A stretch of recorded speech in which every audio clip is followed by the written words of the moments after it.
Hey there guys, Mike here. Mike's DVDs and Blu-rays collection is back with a Western Roundup update. That's right guys, I've been watching a lot of Westerns. I've been trying to watch this and watch that, you know, the different months. You know, November was Film Noir month and everything. But yeah, I've been watching Westerns and collecting new ones. I found some really cool stuff. And I've also been rediscovering sort of some really good Westerns that I already have and rewatching them and maybe taking a different, you know, critical response to it or something. You know, maybe I see something different. Maybe I don't like it as much this time. But anyways, let's get right to it, guys. These are just some movies that I've picked these up. Time frame, I'm not really sure. I've just, you know how I do it. I watch a movie and then I talk about it. So some of these may be a year old. So, but anyways, I had a chance to rewatch Quentin Tarantino's, what is it, 2015 when that came out? The Hateful Eight. So yeah, I wanted to rediscover, or not rediscover, but I wanted to watch this one. This is the Blu-ray release that came out and everything, and everyone's got it. It's the basic one and everything. So, but I wanted to get that and kind of look at the quality of this bootleg edition from Stinky Tuna of Hateful Eight. This is actually the Netflix cut, the longer edition. It's got two different cuts on here. I think it's got the longer version that's on Netflix, and I believe it has the just the original cut of it. But in watching them, it was really cool to rewatch this movie again. And I really do enjoy it more than I think I enjoy it. Does that make sense? I mean, visually, it's stunning to look at. I mean, you can see a lot of the influences Quentin Tarantino's eye is on. Almost as a director, you can look at it and be like, yeah, he saw that movie in that. He wanted to recreate it and stuff. But it's also giving props to, you know, other movies.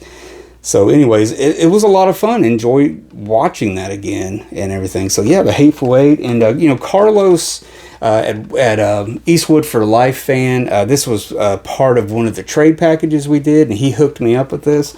And so that was cool. Next up, this is a movie I've seen before. I've seen it many times, in fact. But Kino Classics put this out last year, and I'm really glad I pre-ordered because I got this slipcase, which is cool because it's got different artwork. So this is 1966's Nevada Smith, starring Steve McQueen. Man, great movie. Steve McQueen is just he's just the man. He's just a man. And I had this on a 4-pack set on DVD, and that's all I had of it for many years. So I finally got the upgrade for this this Blu-ray.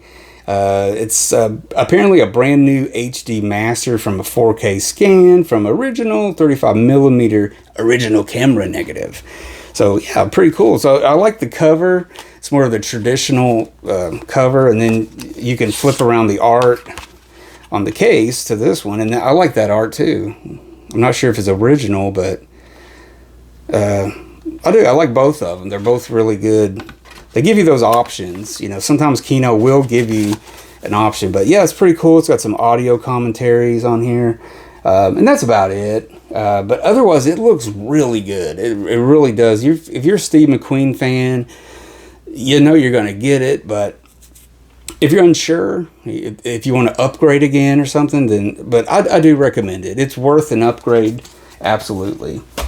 Next up, I got these little, these don't actually have a box because this movie and this other version of it was in part of my huge John Ford box set from 20th Century Fox. It's actually I think it's my first video I did. I showed off that box.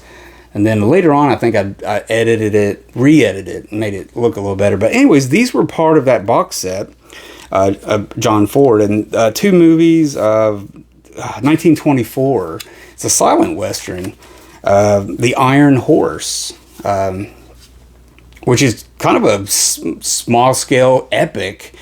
And it's not John Ford's first Western, but it's like his first big-scale thing, and man, it looks great. It's a silent movie. It's right at 2 hours, I think, something like that, maybe a little less, but it's not boring for a minute. I mean, of course, you got little, bits and pieces of this and that, and people playing Indians, obviously white guys, but it was the silent days now, and it was actually the first time I got to really sit down and watch the movie all the way through and stuff. But what's cool about this box set, I don't know why they did this, but I guess because it's a DVD, but one copy is the US release, theatrical release, and then the other one is the international cut. So it's I believe it's either, well, it's either longer or shorter. Let's just put it that way. But anyways, really cool if you get a chance to find the Iron Horse. Now, you can get it individually on DVD. They split that box set up a little bit and made, because that was a massive box set. But anyways, you can get it. I'd say check it out. I mean, if you're curious about silent films from the Western era, yeah. I mean, this isn't like a cheap, two-reeler B-Western or something like that. This is like a grand scale, for 20th Century Fox. Next up, this was a rewatch. I wanted to, every once in a while, I'll get a hair up my butt and want to watch this Sergio Leone movies again, or watch, dive in and watch some Corbucci some more. And that's what I've been, I mean, I love those movies so much that I really come back to them very often and everything. But I wanted to check this set out. I really love the artwork on this. I really love the red and the black and everything. And this is a Blu-ray from Eureka Masters of Cinema. And I wanted to rewatch this. Like I said, this is 1972's A Fistful of Dynamite. It's also known as Duck You Sucker. And everything. And Eureka went all out on this, and it looks good. The only thing I'm disappointed in, and it's all my fault, I would have loved to have the special slipcase that came with this and everything. And it's the same thing with a Corbucci movie. Which one was it? The Specialist. I think Eureka came out with this really cool cover, box. I guess it was, with him on the horse and stuff, and it's such a great piece of artwork. But oh well, it's still got all the guts here. But yeah, on here you've got, they're trying to get, because this movie it's famous for being cut up a lot, just different prints came out. They reissued it in America at one name, and it was known here somewhere else, and that's what really kind of got the thing kind of not, it didn't get out there as much as it should have, and I think Sergio Leone was kind of disappointed with that. It was really not his fault, but just the movie biz and everything, trying to how to market this. How the dum-dums in Hollywood are trying to figure out common sense. But anyways, Fistful of Dynamite, great movie. I mean, Ennio Morricone's score, awesome, really good. I mean, Rod Steiger's he's just really good. And oh God, I can't think of his name. James Coburn, Mr. Teeth. He's great. He's great in this. I'm kind of really digging some of these Coburn westerns here lately. I watched that, and there was something else, and I don't know, he's really cool. Plus, I saw him in just recently Cross of Iron, the Peckinpah war movie. He's really good in that. But anyways, this has got a lot of stuff on here. It's got the different cuts. It's got a documentary explaining the different cuts and why they were cut and da. So yeah, it's really cool. It's just a great looking edition. The previous edition I had was a DVD from MGM UA, like the white box when they issued all those Leone movies, and they were all in these white collector boxes and stuff. So, but yeah, I got that. Yeah, I might as well show you that. Here you go. Yeah, Duck You Sucker. That's what it looked like. And that's what I had before for the longest time. And I remember at the time I ordered this from a video store up in Louisville. That's no longer there anymore. It was a video store called Wild and Woolly Video, and I guess I could have ordered it on eBay or anything, but I wanted to give money to the small business, and everything. And they ordered it. I probably paid much more than I should have, maybe $10 more than I should have probably. But anyways, it's great. So there you go. There's that edition. Now next up, this is another kind of another just a rewatch and exploring of this great movie. This is about another Sergio Corbucci this time, The Mercenary, and really cool. I think I got this out because somebody was doing a live stream, I believe. I don't know if it was Talking Westerns or Jeff at 101 Bronson was talking about some. Anyways, it got me thinking about the movie, and I watched it. And really cool. 1968. It's got good old Franco Nero, Tony Masenti, and Jack Palance. And it's really cool. It's got Ennio Morricone's score. Really cool. And this is a great edition from Kino, by the way, of The Mercenary. So there you go. Next up, this was a really cool thing because there was a movie I guess I've always liked it. I've always loved it since I first saw it. But 1970s Little Big Man with Dustin Hoffman. Some people hate it. Some people don't. But the fact is, I never had a copy of it, actually. Never had a Laserdisc. I thought I had a Laserdisc, and I looked, and I didn't have one. And pretty sure I never had it on DVD either. So it was about time. So this is the Blu-ray of Little Big Man, and this is actually, this is the French edition, because out of the two, I like the artwork better, because there's another Blu-ray edition of this, and this one has extras, but it's in a different language, of course. So it's basically the French release of Little Big Man. It looks really good. I'm not sure if it had been restored or anything, but it looks really good. And I had a good time rewatching it again. So yeah, Little Big Man. Check that out, guys, if you've never seen it. It's really good. Next up, again, here's James Coburn, Mr. Teeth, back again. So I wanted to rewatch Sam Peckinpah's 1973 kick-ass Western classic, Pat Garrett, and Billy the Kid. And every time I watch this, I like this movie more and more and more.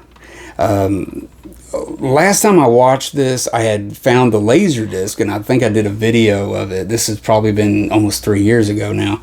But I got the Laserdisc edition of it and watched it. So I hadn't seen it in a while, and so I thought I'd get this one out. It's got the extras. It's got the it's got the 1988 Turner preview version, and then it's got the 2005 special edition on here. And this is a highly wanted movie to be put out by one of the big companies like Criterion or Arrow or somebody, and put out more. There's more to this. There's other material out there. So this isn't a definite version of this movie. It's just what they believe to be Sam's director's cut and everything. But very interesting story behind it. Fascinating. This is the older, Warner DVD edition, 2-disc, and it's got a lot of stuff on it. And if anybody could tell me out there, I don't believe Warner ever put it out on Blu-ray. So it's like we just have this in a Laserdisc and various VHSs. So, but anyways, man, this is such a great cult Western hit. I mean, or whatever box you want to put it in. But man, Pat Garrett and Billy the Kid, really, really good. Next up, I wanted to rewatch this movie. This is an older movie from the 50s. And has kind of a story around it. Beginning of the 1950s, Anthony Mann and Jimmy Stewart teams up, and they make like 5 legendary westerns, like just some of the greatest westerns. They team up and do that. Well, they get down to the end of the 50s. This is like 1958. Somehow or another, Jimmy and Anthony Mann, they had a falling out on how they wanted certain things in the movie. I've heard everything from Anthony Mann didn't want Jimmy Stewart playing that ridiculous accordion in the movie, all the way to other stuff, craziness. But anyway, so unfortunately, it severed their partnership, and he was Anthony Mann was off the picture now, and they added James Nelson. Jimmy Stewart's still in the picture in the movie with his accordion, and he's in it. It is a beautifully shot movie. That's why I like watching it. I mean, it's not one of the best westerns ever made, but man, it is really beautifully filmed. By William Daniels, who he was famous for MGM gloss, black and white gloss of Greta Garbo and people like that. But man, what he brings to this is amazing. Beautiful color. It's got a great Dmitri Tiomkin score. And the other good thing about this is it's got a somebody named Audie Murphy or something. Audie Murphy's in this. Dan Duryea's in this. Brandon D. Wild, the little boy from Shane, he's in it. Somebody named Elaine Stewart. I wonder if she's related. The other good thing, screenplay by Borden Chase, which worked on the other stuff, and just a great movie. So it's almost like you can almost think for a minute. It's like if Anthony Mann stayed on, maybe they would have thrown the accordion in over here off the side of the ravine, off the train bridge. Maybe it would have worked out. Maybe it would have been one of their last collaborations that were, and they went out on a good note. But who knows? But Night Passage, I got this like little thin DVD release of it from a Jimmy Stewart box set. But it's a great movie. You can get that. I believe it's on Blu-ray. I think Kino put it out. I don't know. And I got this movie out of a box set, spaghetti western box set, and it's another thin case and stuff, and it's in German. It's all in German. Not the movie. The movie's in English, but it's got all the extras are in German. But it's Rocco on the cover, but it's actually Sugar Cult. There's a character named Sugar Cult, and has more to do with his gun, I believe, and stuff. But I rewatched this recently, and because I had only seen it once before, and I really enjoyed it. Really, it's just one of those kind of oddball movies. It's got Hunt Powers in it. Pretty good. I mean, Rocco, aka Sugar Cult. I'm pretty sure it's Sugar Cult, right? And finally, guys, another off-the-shelf rewatch. I was feeling kind of Guliona Jima one night. So I got my trusty old Wild East double feature DVD and got out and watched California, 1978. It was like one of the last spaghetti westerns made. And it's pretty good. I mean, it's really good. And Julian Jimma did a couple of these later at the tail end of spaghetti westerns. He made like Silver Saddles around the same time and stuff like that. So he was going out big time, and they're good movies too. At least they didn't go out on a whimper or anything. But yeah, California, really good. It's available, especially in import, German, Koch Media and stuff. There's various prints you can just get California if you want. But it also has Ramon the Mexican on here, which is, equally pretty good, but not equally, but it's good. So anyways, there you go. So I wanted to watch California. So yeah, I had a good time. Kind of a mixture of new and old, but, good stuff all around, guys. So that's about it. Let me know in the comments what you think about some of those questions I posed to you. But anyways, guys, I really enjoy hearing comments from you. Don't forget to like the video. I believe it helps. I don't know. They say all kinds of stuff. Who knows? And then if you like my channel and you're not already subscribed and you really dig Westerns, I would totally subscribe to me, because I think I keep it mixed up really well. It's not just the same old stuff. So there you go. So again, guys, I got to get on my horse and ride out. I'll see you guys later. Adios. Capaneros.